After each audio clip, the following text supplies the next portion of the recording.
Just have him on immediately. Thank you.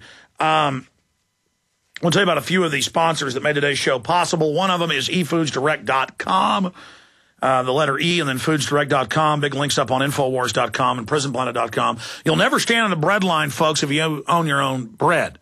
And with all the depression and the wars and all the things they're trying to set up, or if you want to be technical, 89% of the American people were agrarian or rural in the 1930s. Now we're 90% urban and 10% rural. Now, major universities estimate that millions starved to death over the 10-year depression. Grapes of wrath stuff, folks. You need to have storable food. Hopefully you'll never have to use it, but I've got it. This is high quality, non-GMO, non-hybrid. So efoodsdirect.com or 800-409-5633, 800-409-5633. Do not screw around. Do not play games. And one other great sponsor I want to tell you about is Front Sight. Have you heard of the Millionaire Patriot, Dr. Ignatius Piazza? He's offering 5 days of firearms training waiting for you. You can attend 5 days of world-class gun training at Front Sight Firearms Training Center with no drill instructor or tough guy attitude. Family-oriented, for pennies on the dollar, and if you act fast, he will give you a free Springfield Armory XT pistol in the caliber of your choice. That's Front Sight, like the front of your rifle, frontsight.com. It's one thing to own guns. It's another thing to know how to use them. Frontsight.com. You can't beat them. All right, enough of my ranting.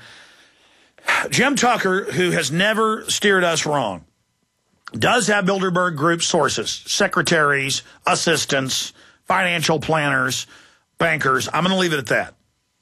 Plus, he snuck in and been shot at and stolen the trash many times. Stolen their minutes, which have later been confirmed. He says they are almost completely unanimous greenlighting Iran attack. That doesn't mean it's going to happen, but they need the political diversion. He also says it is a rout. They are panicking. A lot of them didn't attend. That dovetails with what Charlie Skelton said days before, that he was there when he and his wife were kicked out the last day, seeing Bilderberg head organizers, minions, with the top, director badges, talking about the dangerous rabble, the Alex Jones was bullhorning us. Did they attack? Heavens, no, but that's what you get with a welfare state. They're able to have money to protest. They believe you having any job is a welfare state. They believe they own the planet. And so their global carbon tax is in trouble. They're being routed. They're not getting their global tax. A bunch of countries are saying no to the banking tax. But they are stealing tens of trillions and destroying our economy. So they're crushing us. They're still winning, but at least we're not in a coma, sucking our thumb, dreaming about angels, while the New World Order's sucking at our carotid arteries with our blood spraying all over their face. They're not having an orgy in our blood. We're at least waking up and trying to pull the succubus vampire off of our neck. Charlie Skelton, London Guardian reporter, thank you for joining us, sir.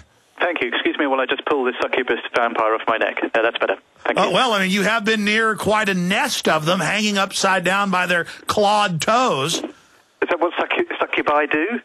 Yes, they do. They sit on your chest. You know what they do. Right. Yeah. I've been near enough. You're a literary man. You understand the succubus, succubi, succubus, the male and the female of the succubi clan. But seriously, you've been near the brain of the New World Order beast. A lot has happened. You have the floor, Herr Skelton. Well, talking of the brain of the Bilderberg beast, we have just been looking through our photographs now, and we're a little bit behind. We've had a rather difficult technical day, I would say. It's taken me all of today to file 10 amazing photographs to The Guardian. We've got many more. You weren't able to get us photos through. Sorry, we've just had. Honestly, I don't quite know what's happening. We feel a little bit cursed today. I don't know if anyone else has had technical problems, but yeah. Well, let me tell you, when I was at Bilderberg 2008, my phone kept messing up, and then I called my wife and talked to her, and then they called her back and said what I had just talked to her about, and it was the Bilderberg boys. We had people here that their GPS didn't work. They turned up in town and it just suddenly stopped. But anyway, who knows? Enough speculation. Let's turn to fact. And we were very lucky to have had an extremely brave and resourceful photographer by the pseudonym of Kiro Sabor, who has been up in the hills, and he got so close to the exiting Bilderberg, is that he said he could hear them speaking. He said he could have reached out and touched the policeman. And we have got some pretty extraordinary photographs. And too bad we didn't have a shotgun microphone where you could have picked up what they were saying. Well, the funny thing is, it makes a mockery of any idea that the security has anything to do with protection, because this is a guy, he's never picked up a camera before in his life, let alone a gun. You know, he's a builder, and he crept through the undergrowth and sat there for the best part of 12 hours snapping photographs. So it's not about protecting them from in inverted commas terrorists or some kind of terrifying threat of rabble. It's about keeping the press away and the people ignorant. But you know that. And so we've just been looking at our photographs.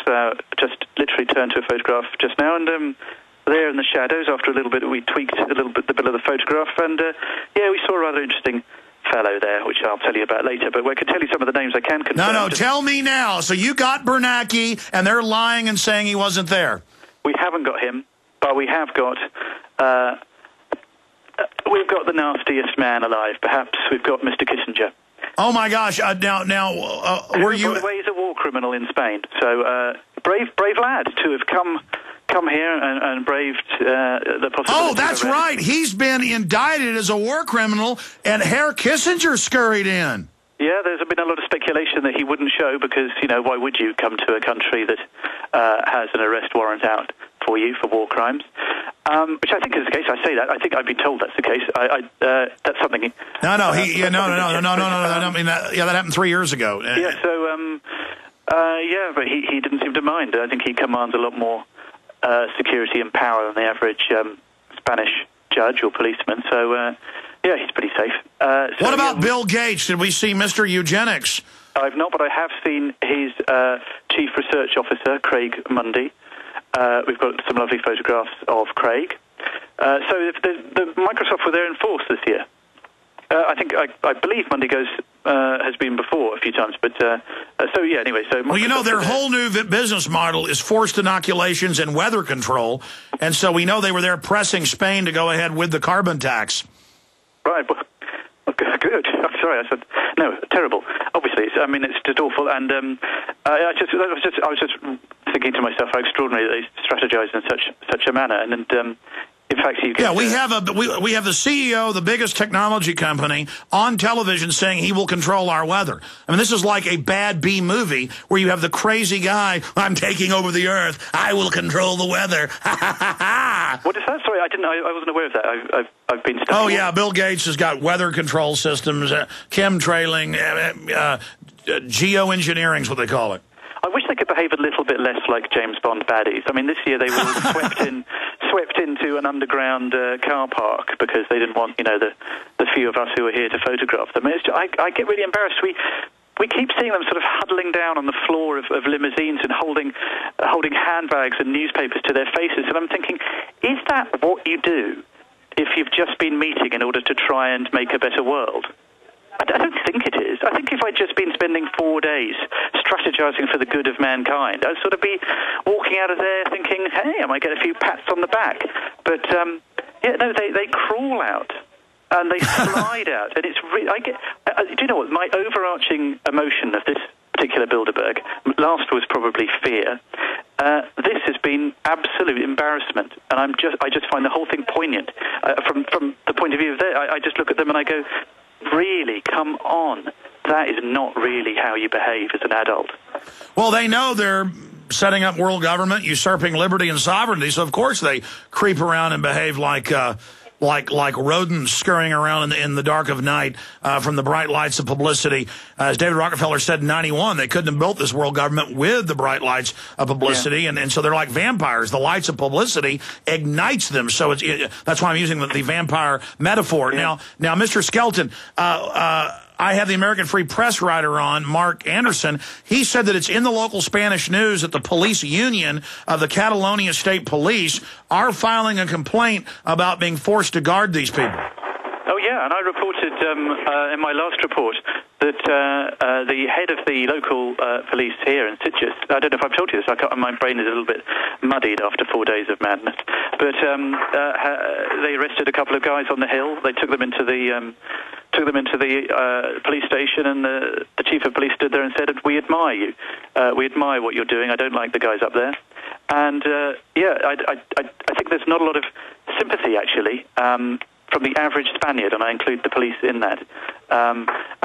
Interestingly, I had breakfast with one of the chauffeurs today. We were heading out to have breakfast at the hotel, but it was still locked. But one of the chauffeurs pulled up alongside me, and I said, "Oh, look, I was going to go out for breakfast." And he said, "Oh, look,